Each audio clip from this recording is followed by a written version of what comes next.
Fenomena pergeseran tanah di Desa Lamkleng, Kecamatan Kuta, Cotgli, Kabupaten Aceh Besar terus dipantau oleh tim dari Dinas Energi dan Sumber Daya Mineral Provinsi Aceh. Kepala Dinas ESDM Aceh, Mahdi Nur mengatakan, peristiwa pergeseran tanah ada kaitannya dengan tingginya curah hujan dalam sepekan terakhir di wilayah Aceh Besar dan Banda Aceh. Kemudian dalam blok longsoran banyak muncul rekahan-rekahan yang dapat terisi oleh air hujan, sehingga semakin berpotensi bergerak lebih cepat akibat tanah labil. Hasil pemantauan Dinas ESDM Aceh bersama tim yang diturunkan ke lokasi, pergerakan tanah dari permukaan kini terus mengalami penurunan ke dalam, mencapai 1,5 meter.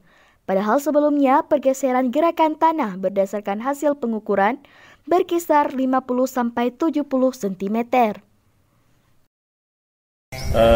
Indikasi-indikasi tanah bergerak ini atau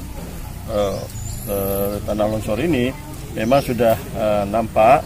Ini diakibatkan oleh adanya retakan-retakan tanah, kemudian ada air hujan, mungkin intensitas hujan selama ini agak tinggi, sehingga air hujan mengisi pada blok-blok yang bergerak, blok longsor yang bergerak, sehingga ini makin hari semakin bergerak. Nah, ini kalau kita lihat dari 3 hari ini sudah ada perubahan lebih kurang 1 meter lebih pergerakannya. Menurut Mahdi, akibat dari pergerakan tanah aktif tersebut, ada 2 rumah yang berdampak langsung karena berada pada bidang gelincir. Kedua rumah tersebut sudah terlihat adanya retakan pada lantai dan dinding rumah. Kemudian di lokasi tersebut juga ada 12 unit rumah lain yang berpotensi terkena dampak. Dikarenakan berada sejajar dengan bidang gelincir, Mahdi meminta masyarakat untuk terus waspada, mengingat intensitas hujan saat ini masih tinggi. Dari Aceh Besar, tim liputan melaporkan.